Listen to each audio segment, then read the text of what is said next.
My name is Shelby Bennett. I'm 30 years old. You're not worth the trouble anymore, my father said, standing in the hallway with his arms crossed, while my sister measured my bedroom window for new curtains behind him. I was 18. It was November 14th, 26 degrees outside. I had $42 in my pocket, a 2003 Honda Civic with a cracked heater, and no one to call. I slept in that car for 3 nights straight. Not once did my phone ring. Not my mother, not my sister, not a single soul from the family that raised me. 12 years later, my father found me online. He sent a message expecting a warm reunion. What he got back was a reply that made him sit in his truck and cry for an hour straight. But what broke him wasn't my anger. It was the one piece of evidence I attached. Something his favorite daughter never thought I'd find. I'll get to that reply. But first, you need to understand what kind of family makes a girl sleep in a freezing car and never once checks if she's alive. Before I go on, if this story resonates with you, please take a moment to like and subscribe. But only if you genuinely connect with it. I'd love to know where you're watching from right now and what time it is. Drop it in the comments. Now let me take you back to the fall of 2013, the night everything fell apart. My father, Gerald Bennett, was a United States Marine for 14 years. He ran our house the way he ran his unit, lights out at 10, chores on a rotation chart taped to the refrigerator, and absolutely no backtalk. If you disagreed with him, you were insubordinate. If you raised your voice, you were disrespectful. And if you did both, God help you. My mother, Patricia, was the opposite. Soft-spoken, gentle. The kind of woman who would bake cookies for a neighbor's funeral, but couldn't look her husband in the eye when he was angry. She loved us. I never doubted that. But love without courage is just watching. Then there was Jocelyn, my older sister, 20 years old, the golden child. She had a gift, not for art, not for school, but for knowing exactly what my father wanted to hear and delivering it with a smile. Yes, sir. You're right, Dad. I'll handle it. She was fluent in obedience, and in our house, obedience was currency. Me?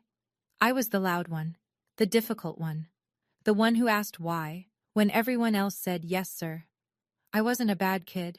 I made honor roll twice. I worked weekends at a sandwich shop, but I talked back, and in Gerald Bennett's home, that was an unforgivable sin. The night of November 14th started with a smell. My father claimed he caught something strange drifting from upstairs. He announced, not asked, announced, that he would be inspecting both bedrooms. I wasn't worried. I had nothing to hide. He started with my room, pulled open the top drawer of my desk, and there it was. A small Ziploc bag with something green inside. I'd never seen it before in my life. He didn't ask me a question, didn't give me a chance to speak. He just pointed at the hallway and said, "Pack your things." I looked past him. Jocelyn stood at the end of the hall. She wasn't surprised. She wasn't upset. She smiled, small, quick, then turned and walked away. I didn't understand that smile. Not then. It would take me 10 years to learn what it meant. I turned to my mother. She was standing in the kitchen doorway, dish towel twisted between her hands, tears already running. "Mom, please, it's not mine." She opened her mouth. Nothing came out. My father's voice cut through the hallway. "Patricia, don't!" She closed her mouth, looked at the floor, and said the words I'll carry for the rest of my life. "Just go, honey. Let him cool down. I'll talk to him." She never talked to him. Not that night, not the next day, not once in 12 years. I went upstairs. My hands were shaking so hard I could barely fold a shirt. I grabbed what I could. Clothes, my wallet, my phone charger, a jacket that wasn't warm enough. I didn't own a suitcase. I used a garbage bag. While I was stuffing jeans into black plastic, Jocelyn appeared in the doorway. She was holding a tape measure. "I'm so sorry this happened, Shell," she said. Her voice was soft, practiced. She even tilted her head like she'd seen people do on television. But her eyes were already scanning the room, the window, the closet, the corner where my bed sat. She was measuring for curtains before I'd finished packing. I dragged my bag down the stairs, across the living room, through the front door. My father stood on the porch, arms folded, jaw locked. He didn't look at me. He looked past me, At the yard, at the dark, at anything that wasn't his 18-year-old daughter leaving with a trash bag in November. As I stepped off the porch, I heard Jocelyn's voice behind me, soft and sweet, threading through the screen door. I tried to warn you, Dad. She's been like this for months. I sat in the Honda, turned the key. The engine coughed to life. The heater rattled, then blew cold air. Just cold air, 26 degrees, $42. And that was that. The first night, I parked in the Walmart lot on Route 35. I pulled my jacket tight, draped my one spare hoodie across my legs, and sat there with the engine off because I couldn't afford to waste gas on a heater that didn't work. The windshield frosted over within an hour. I could see my breath. I pressed my forehead against the steering wheel and told myself I'd figure it out in the morning. I didn't sleep, not a single minute. The second night, I moved to the lot behind the public library.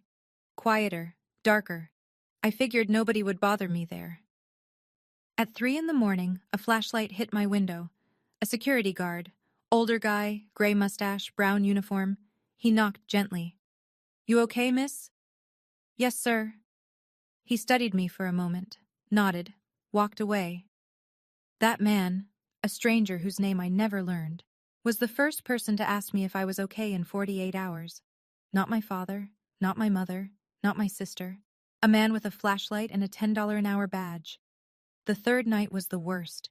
My fingers went numb around 9 o'clock and didn't come back. I tried calling my father. The number had been blocked. I called my mother. It rang 6 times. No answer. I called Jocelyn. Straight to voicemail. I sat there staring at my phone. 3 contacts. 3 silences. At 11 p.m., I called my best friend, Rachel Hollis. She picked up on the second ring. "Shelby, what's wrong?" I couldn't get the words out. My jaw was shaking too hard. "Stay right there," she said. "Mom's coming." 32 minutes later, headlights swept across the library lot. Diane Hollis stepped out of her minivan and opened my car door. She took one look at me, purple lips, white fingertips, my whole body trembling, and her face changed. She was a registered nurse. She knew exactly what she was seeing, early-stage hypothermia, 3 nights of it. She didn't say, "What happened?" She didn't say, "Let's talk about this."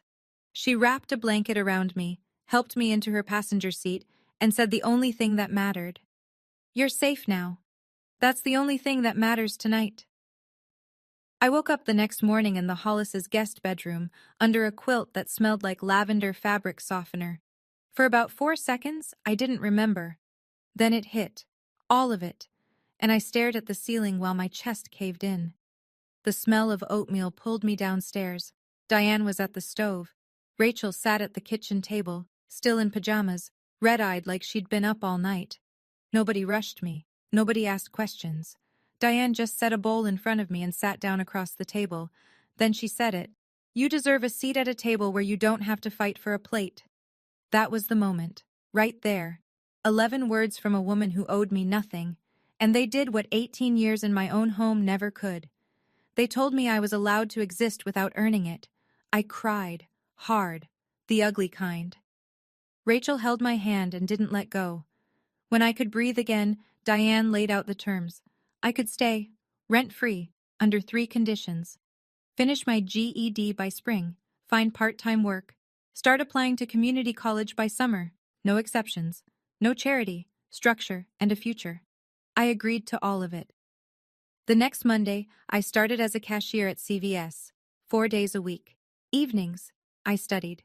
It wasn't glamorous. It wasn't inspirational. It was just survival, one 12-hour day at a time. 2 weeks after I left home, I sat at the Hollis' kitchen table and wrote my father a letter. By hand. 2 pages. I told him the drugs weren't mine. I told him I loved him. I told him I just wanted to come home. I mailed it on a Tuesday. It came back 4 days later. The envelope was still sealed. Not a single crease, not a single fingerprint on the flap. Across the front, in my father's handwriting, I'd recognize it anywhere, those sharp capital letters from years of military forms. 2 words, return to sender. He didn't open it. He didn't want to know what his 18-year-old daughter had to say. He made his decision and mailed it back like a piece of junk mail. I put that envelope in a shoebox under my bed. I didn't look at it again for a very long time, but I kept it. 12 years, I kept it. Let me tell you what being disowned at 18 actually costs. Not the emotional part, I'll get to that, but the practical dollars and cents paperwork and deadlines part that nobody talks about. My father held the savings account my mother had been depositing into since I was 12. Birthday money, summer job wages, the $200 Grandma sent every Christmas. It wasn't a fortune, maybe $2,800, but it was mine. He never transferred it. I never saw a cent. He removed me from the family health insurance plan within a week. I found out when I tried to fill a prescription for my inhaler, and the pharmacist said my coverage had been terminated. I stood at that counter in my CVS vest in the store where I worked and paid $47 out of pocket for medication I used to get for a $5 copay. I couldn't apply for federal financial aid for 3 weeks because I didn't have a permanent address. By the time Diane's house qualified, I'd missed the early deadline for 2 grant programs. Meanwhile, Jocelyn was thriving. My father paid her tuition at a private art college, the full amount every semester. She converted my bedroom into a studio. New curtains, new shelving, a drafting table where my bed used to be. Gerald posted about it on Facebook. So proud of my artist. 73 likes. My mother's account among them. I saw that post on Rachel's phone. I looked at it for about 10 seconds. My old room, repainted, reorganized, and captioned with pride by the man who threw me out of it. Then I closed the app, clocked into my shift, and didn't mention it again. What I didn't know, not yet, was that Jocelyn was busy building something else. A story. She told aunts, uncles, cousins, and family friends that I had run off with a boyfriend, that I'd chosen the streets. A version so clean and simple that nobody had to feel guilty, nobody had to ask questions, and nobody did. My father was thorough. I'll give him that. Within the first year, he'd told every member of our extended family a version of the story that made him the long-suffering patriarch and me the cautionary tale. According to Gerald Bennett, I had a drug problem. They tried everything. Discipline, counseling, love. Nothing worked. I chose to leave. End of story. My Aunt Gladys, my father's younger sister, the one who used to sneak me extra dessert at family barbecues, called me once, about 3 months after I'd been kicked out. She asked if I was okay, and I started to explain, and she said, "Sweetheart, your daddy told us. You don't have to pretend." I wasn't pretending, but she'd already decided what was true. My mother didn't correct any of it. She couldn't. Gerald had drawn the line. We don't air our laundry. It's handled. And Patricia Bennett did not cross Gerald Bennett's lines. Ever. Jocelyn, though. Jocelyn was an artist. Not with paint. With narrative.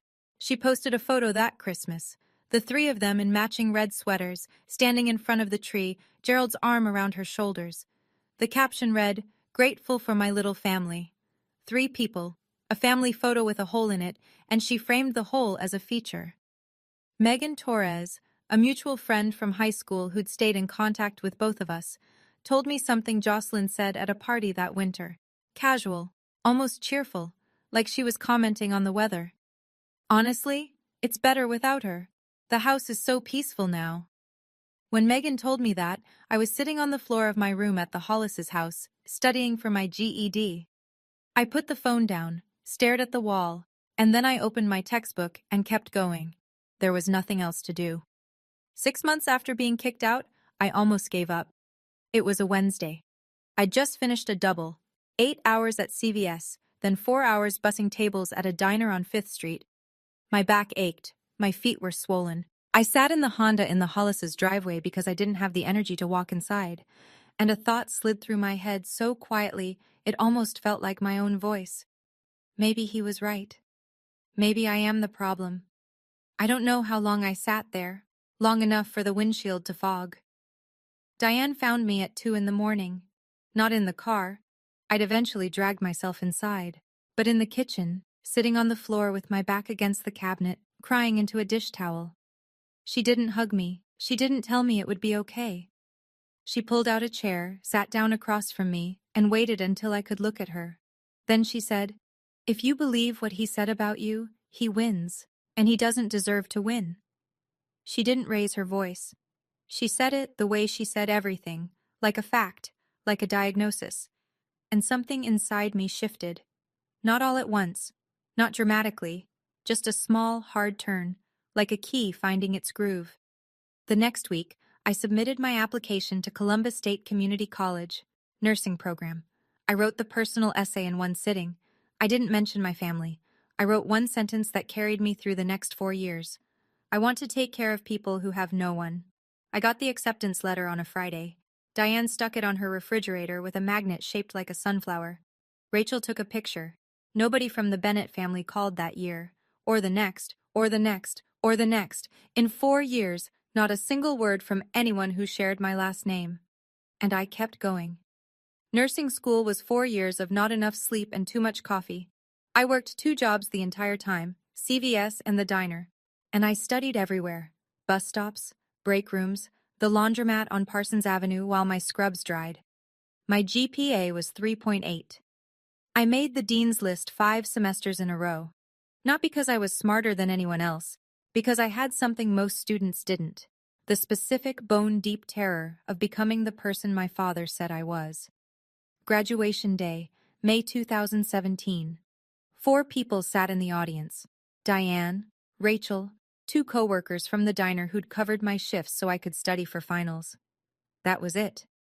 4 people in a sea of hundreds, in a stadium full of parents holding flowers and balloons and signs that said, "We're so proud of you."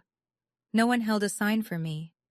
When they called my name, summa cum laude, I crossed that stage and shook the dean's hand and smiled wide for the camera. But if you looked closely at the photo, and I mean really closely, you'd see it. The smile reached my mouth but stopped just short of my eyes. I posted one picture on my private profile that night. No long caption, no gratitude list, just 2 words, RN, finally. Rachel: "You did it, Shell." Me: "No, we did it." Diane hugged me so hard I heard her back crack. She whispered in my ear, "Your mother would cry if she could see this." I pulled back, looked at her, and said the truest thing I knew.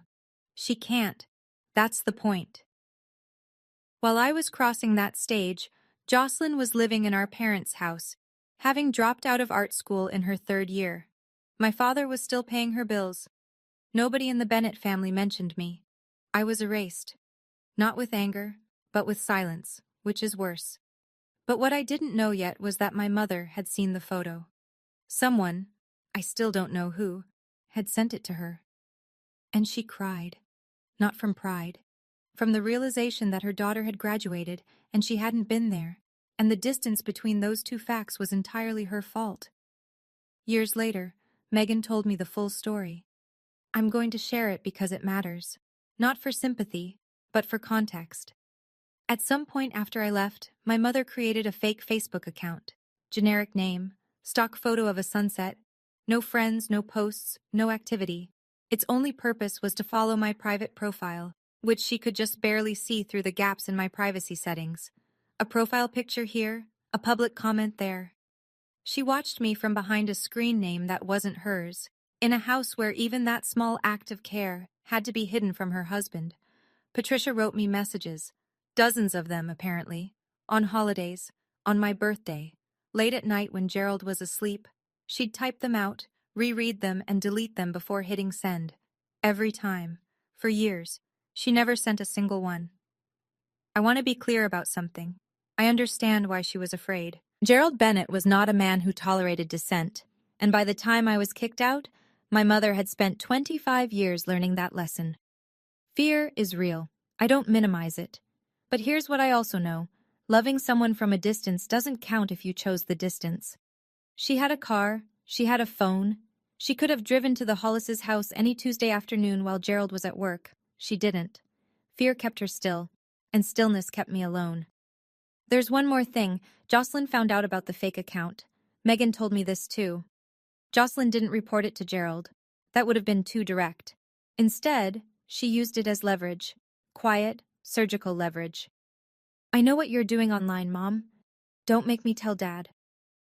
That was Jocelyn, always holding the leash she never had to pull because the threat was enough.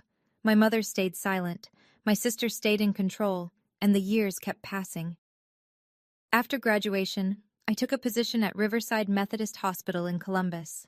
Emergency department, 12-hour shifts, chaos and adrenaline, and the kind of exhaustion that doesn't wash off in the shower. I loved it. Within 2 years, I was nominated for Nurse of the Year at the department level. I didn't win, but the nomination caught the attention of someone who would change my trajectory. Dr. Marcus Webb was the attending physician in our ER, mid-40s, calm under pressure, the kind of doctor who actually learned nurses' names. He pulled me aside one afternoon between traumas and said something I wasn't expecting. "You don't just treat patients, Shelby. You see them. That's rare. Have you thought about going further?" He meant nurse practitioner, a master's degree, independent practice authority, the ability to run my own clinic someday. It was a path I hadn't considered because no one had ever suggested I was capable of it. Dr. Webb wrote my recommendation letter. I applied for a scholarship at Ohio State. I got in. During those years, I didn't date. Not once in 5 years. It wasn't a conscious decision at first. I was too busy, too broke, too focused. But eventually, I had to be honest with myself. I didn't trust anyone to stay. My family had taught me that love was conditional, that it could be revoked in a single evening, and that the people who said, "I'll always be here," were often the first to leave. That kind of lesson doesn't unlearn easily. I finished my NP in 2021, and almost immediately, an idea took root. One that had been growing quietly since the night Diane Hollis pulled me out of a freezing car. A clinic. Free. For the people nobody else was treating. Specifically, homeless veterans, men and women who served this country and came home to nothing. Men like my father, if he'd been less lucky. I chose that population for a very specific reason. I knew what it felt like to be abandoned by the people who were supposed to protect you. And I never wanted anyone to sit alone with that feeling the way I did. I want to pause here for a second. If you're watching this and you've ever been the family member no one believed, I see you. You're not crazy. You're not too much. You're just honest in a room full of people who aren't. Now, Tsio, do you think my father ever questioned whether he made the wrong call that night? Drop your answer in the comments. And if you haven't yet, that subscribe button really does help. Now, back to where we were. It was year 8. I was deep in my NP program, pulling clinical rotations at a family practice on the east side of Columbus. My life had settled into a rhythm, demanding, exhausting, but mine. I had an apartment I paid for, a career I was building, a circle of people who showed up without conditions. I'd stopped thinking about the Bennetts every day. It happened less now. A flicker on my mother's birthday, a dull ache around Thanksgiving, then nothing again for weeks.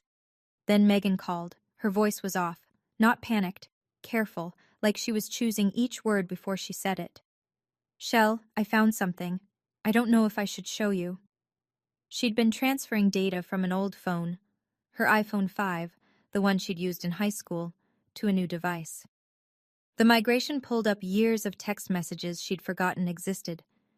And buried in a thread with Jocelyn, dated November 2013, was a message she'd never paid attention to. She read it to me. "LOL, I moved my stuff to Shelby's desk just in time. Dad's about to lose it," followed by a laughing emoji. Megan's voice cracked. "I'm so sorry, Shell. I didn't even register it back then. I was 19 and stupid, and I didn't put it together. I should have." I didn't respond right away. The room was very still. I could hear the clock on my kitchen wall ticking. "Send it to me," I said. She did. A screenshot. Time-stamped. Jocelyn's name at the top.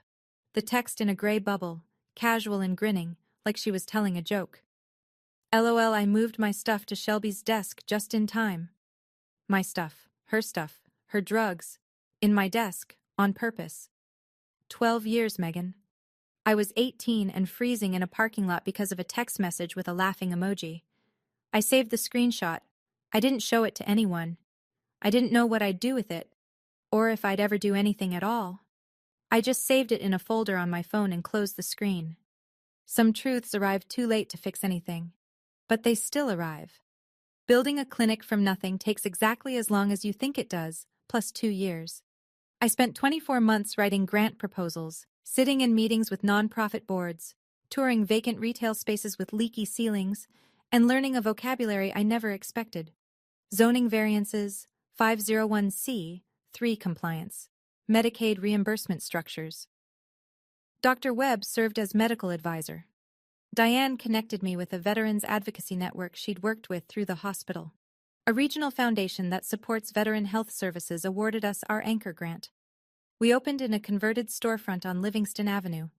I named it Second Chance Community Clinic. Free or sliding scale care for homeless and uninsured veterans. Primary care, mental health referrals, prescription assistance. The basics that shouldn't be luxuries, but are. A reporter from the Columbus Dispatch wrote a feature. Then NBC4 did a 3-minute segment for the evening news. They filmed me taking a patient's blood pressure, which felt strange.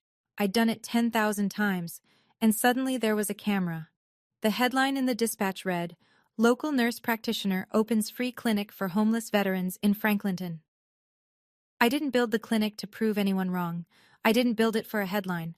I built it because someone should have been there for me on November 14, 2013. And no one was. And I never wanted another person to sit in the cold, wondering if anyone would come. I named it Second Chance, not because I believe in second chances. I named it because I know what it feels like when nobody gives you one at all. The article ran on a Sunday. It circulated locally, picked up a few shares online, and faded into the news cycle within a week. But it didn't fade for everyone. Somewhere in Dayton, Ohio, an hour west of Columbus, that article landed on a screen it was never meant to reach. I didn't know that yet. There's a nightstand in my apartment. Plain oak, second-hand, 1 drawer. Inside that drawer, I keep 3 things. Not mementos, not keepsakes. Evidence. Evidence of a life that happened before this one. The first is a photograph. My family at Cedar Point Amusement Park, the summer I was 12. All 4 of us. My mother's arm around my shoulders, Jocelyn making a peace sign, my father squinting into the sun with something that might have been a smile. It's the last photo where everyone is present and no one is pretending. The second is a bracelet. Thin silver chain with a tiny star charm. My mother gave it to me on my 16th birthday. She fastened it around my wrist and said, "For my little star." I stopped wearing it the night I left, but I didn't throw it away. The third is the envelope, yellowed now. 12 years of sitting in the dark will do that. The seal is still intact, still closed, still untouched, and across the front, in sharp black ink, in handwriting I know as well as my own, "Return to sender." I don't reread the letter. I don't need to. I remember every word. "Dad, I didn't do it. Please believe me. I love you. I just want to come home." I was 18. I spent a stamp and every ounce of dignity I had left on those sentences. He spent 0 seconds on them. I closed the drawer. I went to work. That's what I did. By that point, I had both pieces, the letter and the screenshot, 2 halves of a truth that no one had asked for. I didn't go looking for my family. I had no reason to. My life was full. My work had meaning. The people who mattered were already in it. Everything stayed quiet for 12 years. Then one evening, I opened LinkedIn on my couch after a long shift, scrolled past a few connection requests, and stopped. A message. From a name I hadn't seen in over a decade. Gerald A. Bennett. He'd used LinkedIn because I'd blocked his number years ago and my Facebook was private. But LinkedIn, professional, public, was the gap in the wall I hadn't thought to seal. The message was short, carefully worded, the kind of sentence structure that suggested he'd written and rewritten it multiple times. "Shelby, it's your dad. I saw an article about your clinic. I always knew you had it in you. I'd like to talk. Mom misses you. We all do." I read it 3 times. My hands weren't steady. Not from fear, from anger. The slow, deep kind that lives underneath everything and only surfaces when someone says exactly the wrong thing in exactly the wrong way. "I always knew you had it in you." You always knew. You. The man who told me I wasn't worth the trouble. The man who blocked my number and returned my letter and let his other daughter sleep in my bed the same night I slept in a parking lot. You always knew I had it in me? That's what you're going with? I closed the laptop, laced up my running shoes, ran 5 miles, came back, showered, sat on the edge of my bed with wet hair and a pulse I couldn't slow down.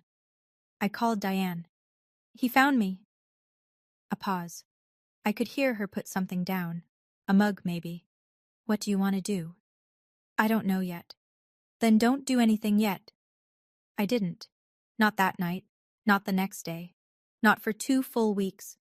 The message sat in my inbox like a grenade someone had placed gently on a shelf and walked away from. But Gerald Bennett was never a patient man. And within those 2 weeks, he sent another message, one that changed everything. The second message was longer, more confident, like my silence was agreement. I'm telling you, Shelby, the family would love to hear from you. Aunt Gladys asks about you all the time. Your mother hasn't stopped talking about that article. Jocelyn's been asking about you too. Maybe we could set up a call. I think it's time.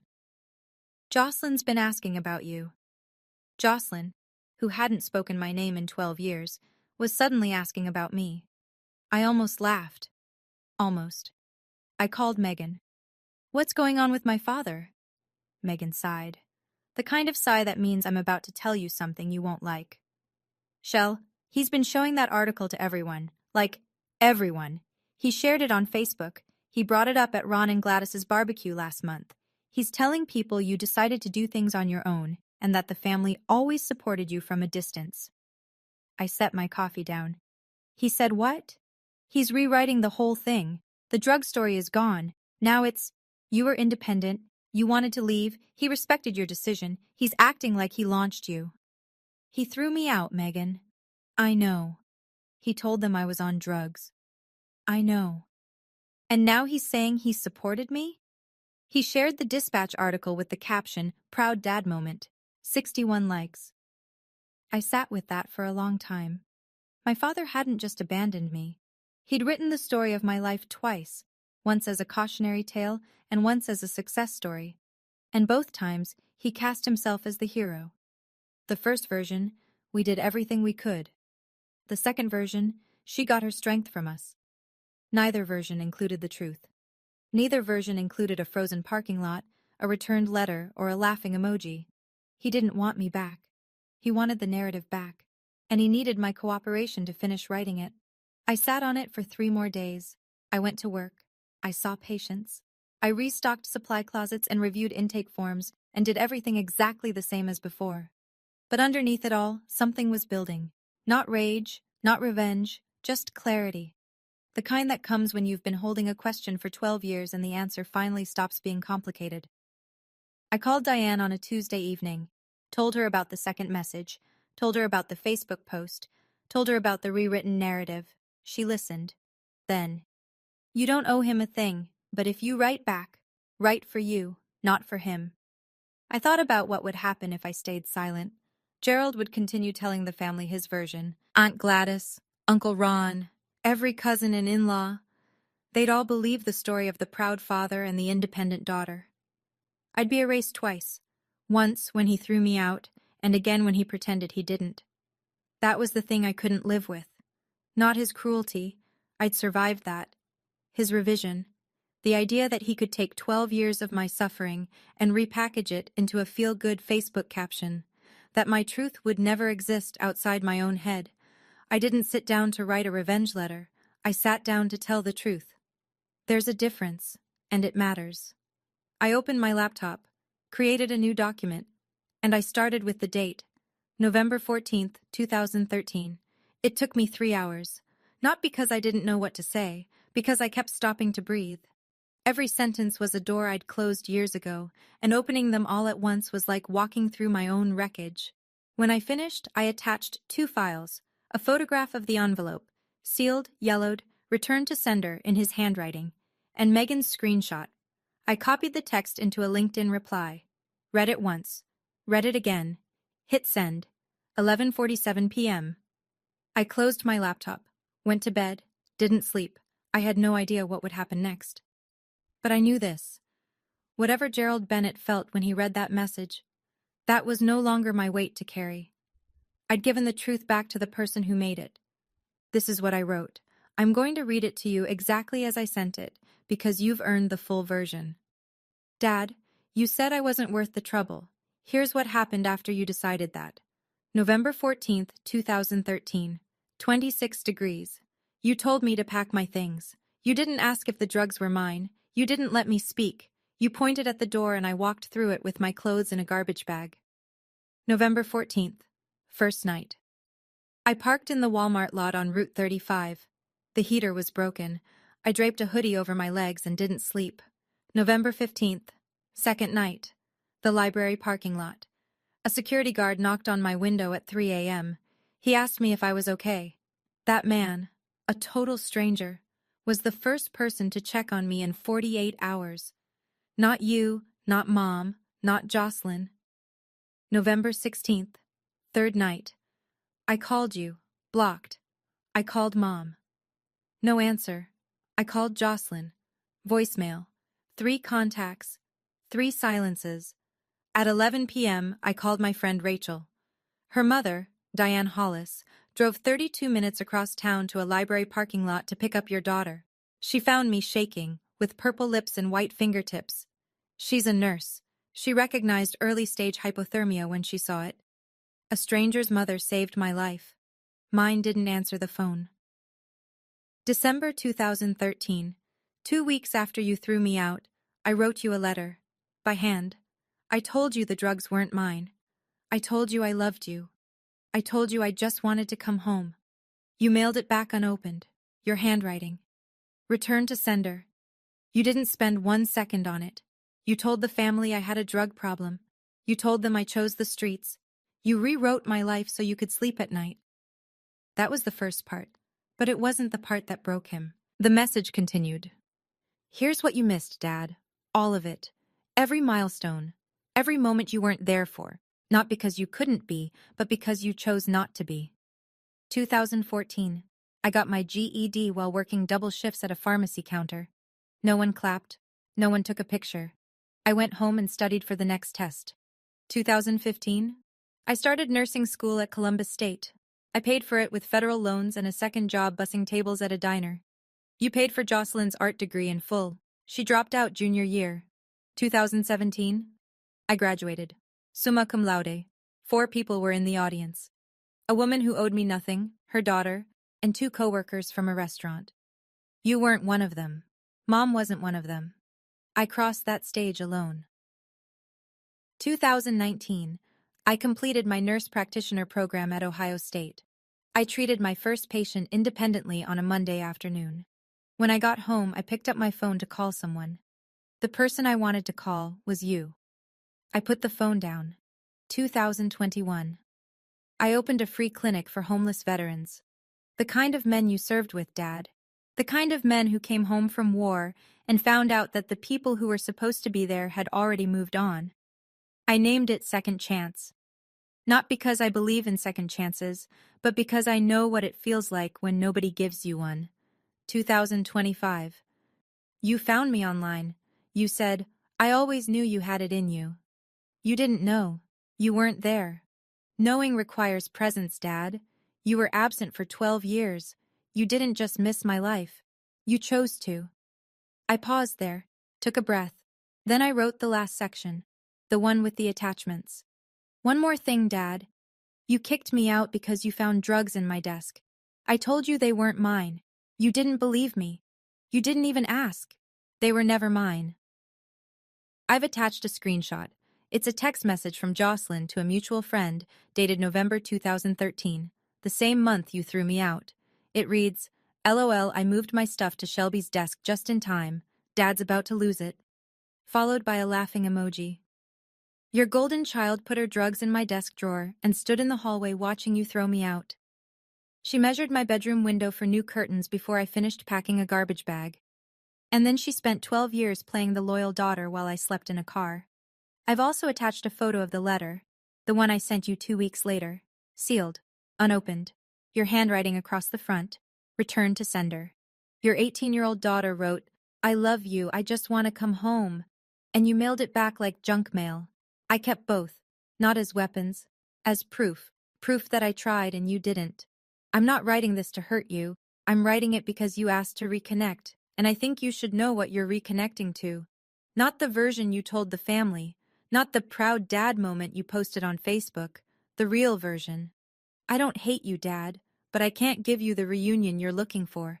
You're not reaching out because you miss me. You're reaching out because my name was in the newspaper and you need a new story to tell. I won't be your story, I'm my own. Shelby. That was the reply. Every word. I sent it at 11:47 on a Tuesday night and closed my laptop. I didn't know when he'd read it. I didn't know how he'd react. I only found out later. Through Megan, through Gladys, through the slow, jagged chain of people who witnessed what came after. Here's what I was told.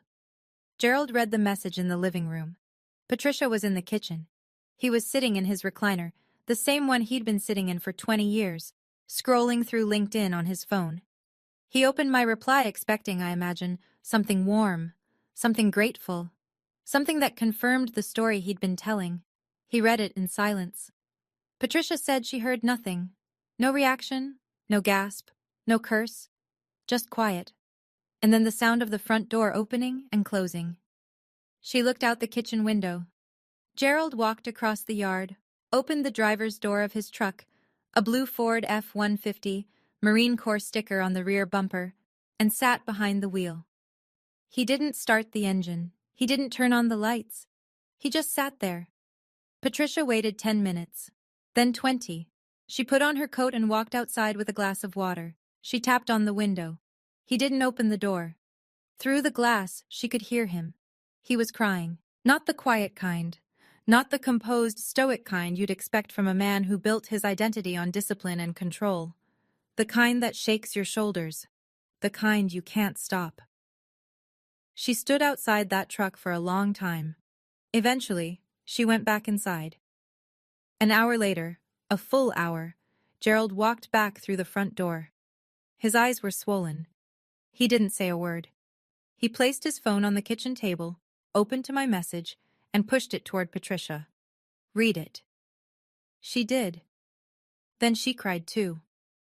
Gerald sat down across from her, and for the first time, according to what Megan later heard from Gladys, he asked the question he should have asked 12 years ago. Did you know? About Jocelyn? Patricia shook her head. Gerald picked up his phone and called Jocelyn. She didn't answer. He called again. Voicemail. He called a third time, a fourth. She never picked up. The next morning, he drove to her apartment. That was it. That was the reply. If you're still here, genuinely, thank you. Now here's my question. Do you think my father's tears were for me or for himself? Because I've thought about that for a long time and I still don't have a clear answer. Let me know in the comments. And if this story hits close to home, share it with someone who needs to hear it.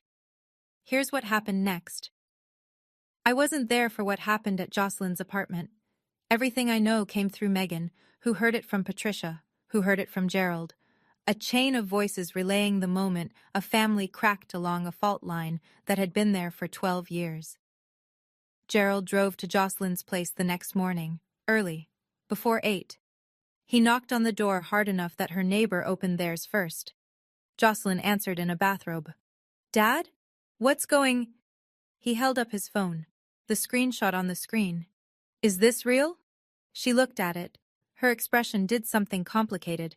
A flicker of recognition, then the mask sliding into place. That's taken out of context. Your sister slept in a car for 3 nights, in November, because of you. You're the one who kicked her out, not me. You're right. I did, because I believed you. That landed. You could tell, Patricia said, because Jocelyn didn't have a follow-up. For the first time in her life, the script ran out. Gerald didn't yell, he didn't slam anything. His voice, Patricia said, was the quietest she'd ever heard it, and that was somehow worse. Don't call the house for a while. He turned and walked back to his truck, didn't look back. Jocelyn stood in the doorway. I'm told she called Patricia within the hour, sobbing, not apologizing, not explaining, but performing. Dad is attacking me because of Shelby. This is so unfair.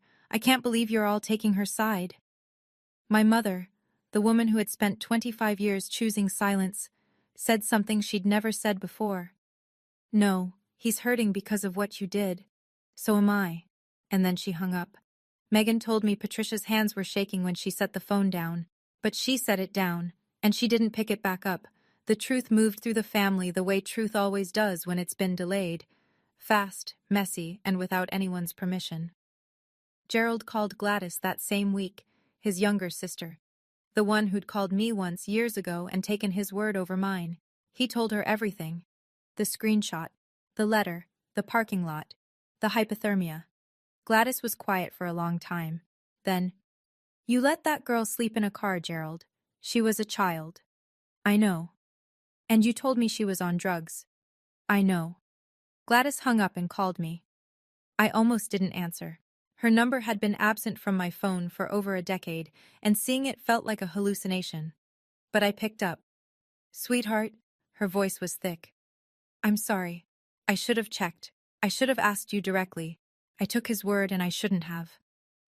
I sat on my couch and stared at the wall across the room.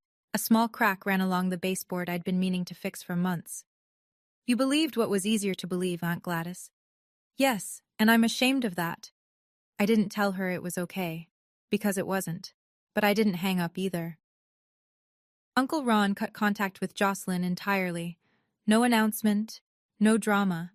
He just stopped responding to her messages. One of my younger cousins posted something vague on social media.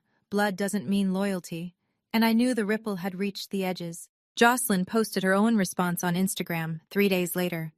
"Sometimes family is the most toxic thing in your life." No context, no names, just the kind of sentence that sounds deep until you realize it was written by the person who caused the toxicity. Nobody reacted. Not a single like, not one comment.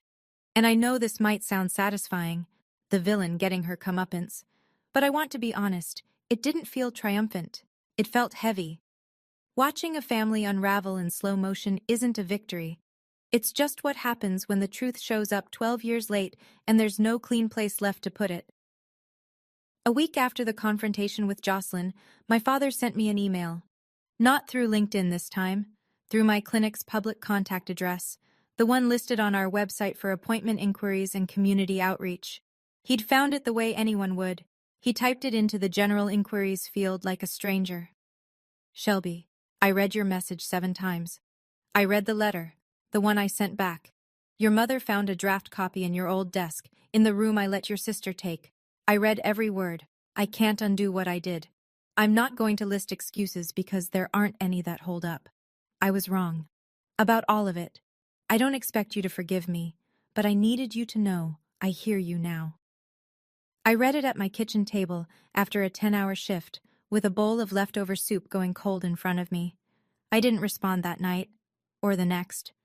It took me 4 days, not because I didn't know what to say, but because I wanted to say it right, without cruelty, without performance, without any door opened wider than I could handle. "Thank you for hearing me. That's more than I got 12 years ago. I'm not going to pretend this is okay. It's not. I don't hate you, but I can't trust you. Not yet, maybe not ever. If you want any kind of relationship with me, it starts with accountability. Not one email, not one apology, years of it. And it starts with Jocelyn admitting what she did. To me, directly. Until then, I need space. Please respect that." 2 weeks of silence, then 3 words. "I understand."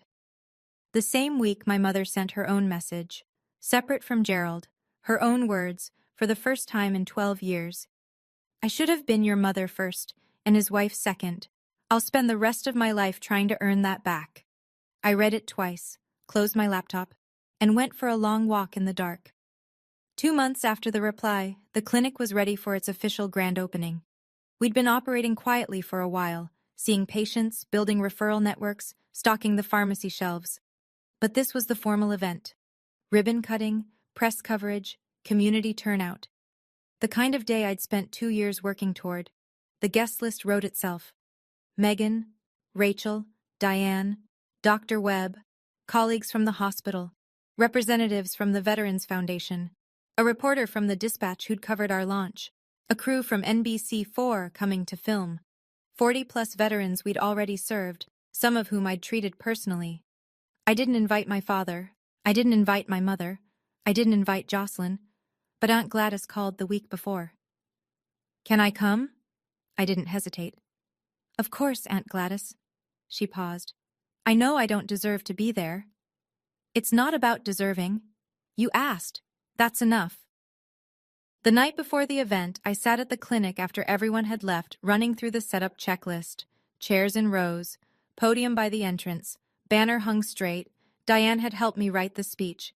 I'd been practicing it in my car all week, which is exactly as glamorous as it sounds. She called me that evening. How are you feeling? Nervous? About the speech? About all of it. She was quiet for a moment. Tell them why you built it. That's enough. I slept 3 hours that night, woke up at 5, put on the white blouse I'd bought for the occasion. Nothing fancy, just clean and pressed. Draped my stethoscope around my neck because it felt right, and drove to the clinic at dawn. When I pulled into the lot at 7 a.m. to run final checks, there were no other cars yet. The sun was just coming over the rooftops on Livingston Avenue. The banner rippled in a light breeze. Then, at 8:15, I glanced at the far end of the parking lot. A truck, blue, Ford F-150, Marine Corps sticker on the rear bumper. My hands stopped moving. He was already here. I didn't go to the truck. I went inside and finished setting up. By 10 o'clock, the lot was full. Veterans in worn jackets standing next to reporters with press badges, social workers I'd partnered with, local officials from the city councilwoman's office, Rachel in a sundress, holding a bouquet she'd brought without telling me, Diane in her best cardigan, eyes already glistening, and we hadn't even started. Dr. Webb spoke first, brief, measured. He talked about the gap in veteran health care and how one person's stubbornness, he looked at me when he said it, and the crowd laughed, could move mountains. Then Diane cut the ribbon. Her hands trembled on the scissors, and when the red fabric fell, she pressed her fingers to her lips and turned away for a moment. Then it was me. I stepped up to the microphone. 40-something faces. Some of them had slept outside last week. Some of them were here because this clinic was the first place that hadn't asked them to prove they deserved help. 12 years ago, I said, I slept in a car with no one to call. Today, I stand here to make sure no one in this room ever feels that alone again. I took a breath. This clinic isn't about second chances for me. It's about first chances for the people this country forgot. I didn't mention the Bennetts. Not one word, not one hint. This day wasn't about them. The crowd clapped. Diane was full on crying. Gladys stood in the second row, clutching her purse, tears streaming down her face.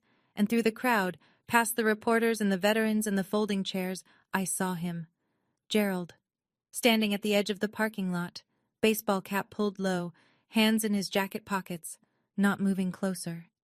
Our eyes met, just for a second, across 40 feet of concrete and 12 years of silence. I didn't walk to him. I didn't wave. I didn't look away. I nodded. Once. Small. He nodded back. Then he stood there for another few minutes while the crowd filed inside for the tour, and then he got in his truck, started the engine, and drove away. After the tour, after the photos, after the last handshake and the last thank you, the clinic emptied out. Rachel left with a hug that lasted 30 seconds. Dr. Webb shook my hand and said, "You did good, kid," which coming from him was the equivalent of a standing ovation. Megan texted me a row of heart emojis and a voice note that was just her crying. Gladys held my face in both her hands before she left. "You come to my house for Christmas. You hear me? I'm making the pecan pie, and nobody says no to my pecan pie." I laughed, genuinely laughed, for the first time all day. Then it was just me and Diane. We sat on the metal bench outside the front entrance. The banner was still up. A few stray programs fluttered on the ground. The sun was going down behind the strip mall across the street, and the light turned everything amber. "He came," I said. "He did. I don't know what to do with that." Diane didn't answer right away. She folded her hands in her lap, the same hands that had wrapped a blanket around me in a library parking lot 12 years ago. "You don't have to do anything with it," she said. "It's his to carry now." And sitting there in the fading light, I understood something I hadn't before. For 12 years, I'd carried the truth like a weight strapped to my back. The letter, the screenshot, the parking lots, the silence, all of it. The reply wasn't revenge. It was me handing the weight back to the person who created it. Here. This is yours. I'm done holding it for you. For the first time in 12 years, I felt light. Not because my father cried in his truck, not because Jocelyn was exposed, not because the family finally knew, because I no longer carried the truth alone. When I got home that night, the volunteers had left a card on my desk, 43 signatures, veterans, staff, friends. Inside, someone had written, "You gave us a place to belong." On the reception table, there was an envelope. No name. Inside, $500 in cash and a slip of paper. For the clinic. G. I put it in the donation box. No exceptions. No special treatment. Just another contribution to a place that existed because someone, once, decided a girl in a parking lot wasn't worth the trouble. I'm not going to stand here and tell you what to learn from my story. I don't think it's my place to give you a lesson. But I can tell you what I learned from living it. I don't tell this story so you'll hate my father. Gerald Bennett was a man driven by fear. He lost a brother-in-arms to addiction after the Gulf War, watched a man he trusted destroy himself, one fix at a time. That fear burrowed into him and never left. When he smelled something in the house and found a bag in his daughter's desk, every alarm in his body went off at once. He wasn't thinking. He was reacting to a ghost from 30 years ago. He was wrong. He was catastrophically, unforgivably wrong. But I understand the machinery that made him wrong, and that matters to me. I also don't tell this story so you'll feel sorry for me. I have a career, a clinic, a life I'm proud of. I built it with my own hands, on a foundation laid by people who chose me when my own family didn't. That's not tragedy. That's resilience. What I want you to take, if anything, is this. You have the right to set a boundary without writing a 5-page justification for it. You have the right to say this is not okay, even when everyone around you has agreed to pretend it is. And you have the right to refuse a reunion that's designed to benefit the people who hurt you, not the person who was hurt. Forgiveness is a door. I get to decide when, and if, I open it. And nobody, no matter how much they cry, no matter how many emails they send, gets to knock it down. That's not bitterness. That's just knowing where I end and they begin. It's been a little over a year since I sent that reply. The clinic is doing well. We serve over 200 veterans a month now. We've added a part-time therapist and a benefits navigator who helps guys file their VA claims. Last quarter, we got a grant to extend our hours on Saturdays. It's not glamorous work. Most days, it's blood pressure checks and medication refills and long conversations with people who just need someone to sit with them for 10 minutes. But it's the most important thing I've ever done. I'm seeing someone. His name is Kyle. He's a firefighter. We met at a community health fair.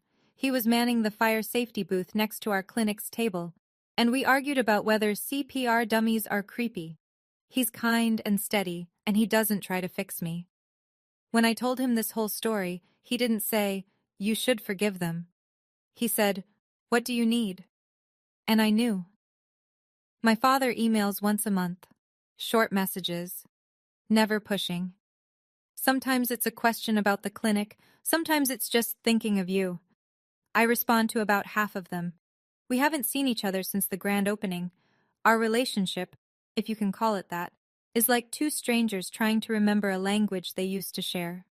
Awkward, careful, uncertain. My mother and I meet every couple of months, always at a cafe, never at the Bennett house.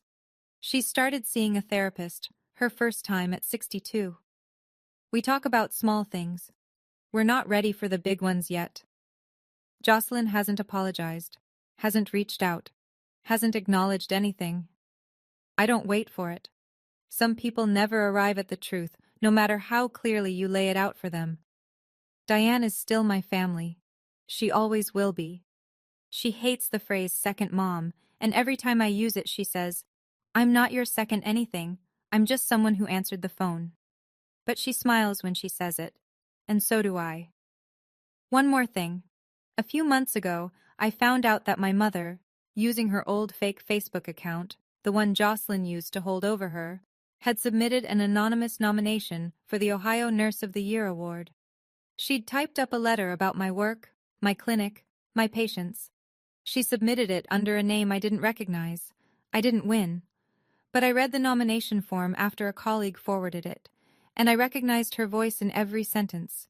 Tentative, careful, full of love she still didn't know how to deliver in person. She's trying, in the only way she knows how. It's not enough. But I see it. I still have the Honda, the 2003 Civic with the cracked heater. It hasn't run in years. The battery's dead. The tires are flat. There's a permanent fog on the inside of the windshield that I don't think will ever come off. It sits in the back lot behind the clinic, tucked between a dumpster and the fence, and every single person on my staff has asked me at least once why I don't just junk it. I keep it because I need it there. On the hard days, and there are still hard days, even now, I walk around back, and I put my hand on the hood, and I stand there for a minute. The metal is cold or warm depending on the season, and either way, it brings me right back.